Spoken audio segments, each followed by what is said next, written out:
Le Maroc est un cas à part. C'est l'une des monarchies les plus vieilles du monde, plus ancienne que la britannique. Le roi régnant n'est pas issu d'un coup d'État. Les Marocains disent qu'on est mieux chez eux que dans les autres pays arabes.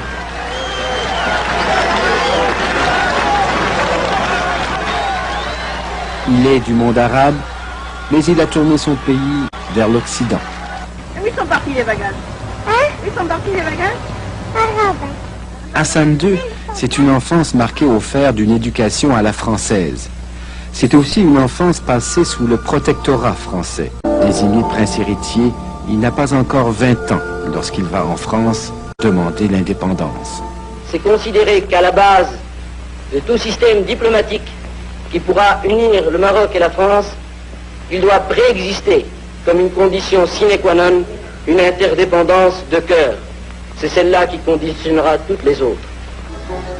En 1956, le Maroc obtient son indépendance.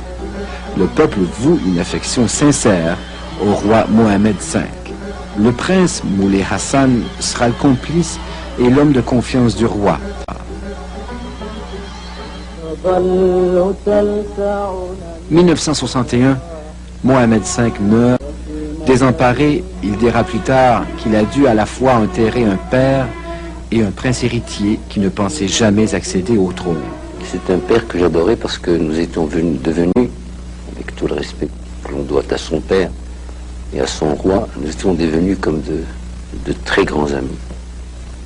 Et au fur et à mesure que l'âge, que le temps passait, la différence d'âge qui était de 20 ans diminuait naturellement.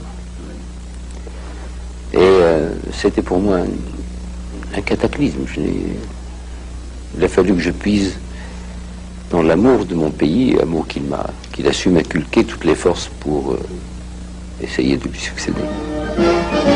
Dès son accès au trône, Hassan II commence à surprendre. Contrairement aux autres pays du tiers-monde, il instaure le multipartisme. Eux misent sur l'industrialisation rapide, lui donne la priorité au développement de l'agriculture. Eux optent pour l'économie planifiée, lui pour l'économie de marché. Et puis, alors que le tiers-monde penche vers Moscou, lui tourne le Maroc vers l'Occident, tout en restant un membre actif de la Ligue arabe. Rappelons-nous l'époque. Pourquoi avez-vous fait des choix complètement à l'opposé des courants de l'époque? D'abord parce que j'estime qu'il y a dans ces choix un minimum de culture. J'ai eu la grande chance d'avoir une double culture aussi solide d'un côté que d'un autre. Et grâce à Dieu, c'est cette double culture aussi solide, bipolaire, mais aussi solide, dans les deux pôles, qui m'a mis à l'abri. Parce que ceux qui ont choisi n'étaient pas des incultes, je ne dis pas. Non mais, c'est un des éléments. Et ça vous a suivi, ça suit le Maroc encore aujourd'hui, ces deux tendances, oui. L'arabisme. Je voudrais revenir à ça plus tard, mais donc vous avez fait ces choix importants, vous avez mis... Au début, ce n'était pas des choix. Car je n'avais pas de référence à l'époque, je n'avais pas de référence de pays ayant échoué parce qu'il avait choisi le dirigisme. Nous en étions au début. C'était pas un choix en réalité. C'était une sorte d'instinct migrateur qui faisait que j'avais répulsion pour certaines idées et attirance pour certaines autres. Le 10 juillet 1971, grandiose réception pour son anniversaire. Au moment où cette photo est prise, plus d'un millier de cadets de l'armée fait route vers le palais. C'est ce militaire, le général Medbour, qui tente un coup d'État. Hassan II survit miraculeusement à cette tuerie qui se termine dans la confusion. Les funérailles des victimes du coup raté en préparent d'autres. Encore un militaire, le général Oufkir, ministre de la Défense, proche collaborateur de Hassan II, qui mènera lui aussi un autre coup d'État. Un an plus tard, la chasse marocaine, sous les ordres d'Oufkir, tentera d'abattre en vol l'avion du roi qui est de retour d'un voyage en France. Ici aussi, il survit par miracle. Ça fait 20 ans maintenant. Est-ce que vous éprouvez encore beaucoup d'amertume envers la trahison de certains de vos conseillers? certains qui étaient des collaborateurs assez proches, je pense au général Oufkir, mais aux autres aussi. 20 ans plus tard, est-ce qu'on regarde... Oui, alors, on ne peut pas... Déjà, quand on est... Tout homme a son double. Nous sommes tous des schizophrènes ou des gens ayant l'ubiquité, mais grâce à Dieu, qu'est-ce que l'équilibre? C'est le fait que nos passions contradictoires n'arrivent pas à l'exacerbation. Nous sommes tous contradictoires les uns avec les autres. Autrement, on s'ennuierait au fond de nous-mêmes. Oui. Alors, il y a l'homme qui a souffert de l'ingratitude. Mais il y a le roi du Maroc qui s'est dit, bon, nous avons essuyé 2 cyclones effroyables, 2 tornades, l'une après l'autre en moins d'1 an. Beaucoup de choses étaient un peu par terre, mais tout était propre. La pluie lave. Tous les mauvais arbres ont été enlevés. C'est comme si Dieu voulait faire la toilette de ce pays. Comme si Dieu voulait que nous repartions sur un nouveau pied, avec une nouvelle analyse, avec une nouvelle prospective et une nouvelle introspective. Introspective, vous êtes-vous dit, qu'est-ce que j'ai fait de mal ou qu'est-ce que je devrais faire? Qui ne le ferait pas. Oui. Qui ne le ferait pas. Vous avez changé beaucoup de choses. Vous savez, je n'ai pas décidé de changer beaucoup de choses. Je me suis dit que dans mon cheminement, j'ai laissé mon instinct me faire changer un certain nombre de choses.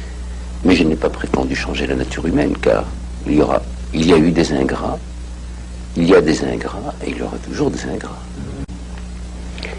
J'estime que les meilleures démocraties sont celles qui se mettent à l'abri, tout en étant dans le multipartisme, qui se mettent à l'abri d'un pluralisme échevelé. Un bon bipartisme. Avec ses nuances, d'un côté comme d'un autre, qui amène l'alternance d'elle-même. Oui, ben, comme Canada aux États-Unis. Canada comme les États-Unis, comme l'Angleterre. Ben, au Canada, dernièrement, là, il y a une émergence de petits régionaux. Enfin, je souhaite que vous... Je ne veux pas m'immiscer dans vos affaires, mais ça faciliterait tellement les choses pour les Canadiens que de revenir à une bonne bipolarisation.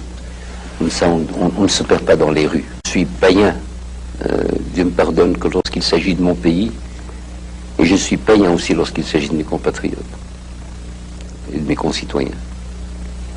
Je les aime trop pour leur en vouloir. Et je pense qu'ils me rendent les mêmes sentiments. Disons que ce n'est pas encore le moment. La politique, c'est comme les récoltes. Il leur faut leur temps. Il y a parfois des sécheresses aussi. La 4e est restée au lit, elle dort encore. Mohamed V disait que les relations entre le roi et le peuple du Maroc étaient à la fois conflictuelles et affectueuses. Hassan II vit cette relation particulière avec les Marocains depuis maintenant 33 ans. Parfois, vous vous inquiétez ou vous vous interrogez sur la voie que suivra le prince héritier. Vous savez, il y a plusieurs écoles dans ce domaine, mais lorsqu'il s'agit d'un père, il n'y a qu'une seule école. On est toujours là, attentif, en disant, je souhaite qu'il fasse un bon parcours. Je passe mon temps à lui dire une chose, parce qu'il n'est pas facile de succéder à Mohamed V. Je passe mon temps à lui ressasser cette phrase de Pascal, le style, c'est l'homme. Je lui dis, je n'aurais pas dévié de ce qu'aurait fait mon père, que Dieu ait son âme, mais je l'aurais fait à ma façon. En essayant de singer mon père, parce que je l'aurais singé, je ne l'aurais pas imité. Il avait son style à lui. J'aurais certainement tout raté, je m'excuse du terme. Ce qui est important, c'est le but, la façon éducative et vertueuse. Mais le style, c'est l'homme.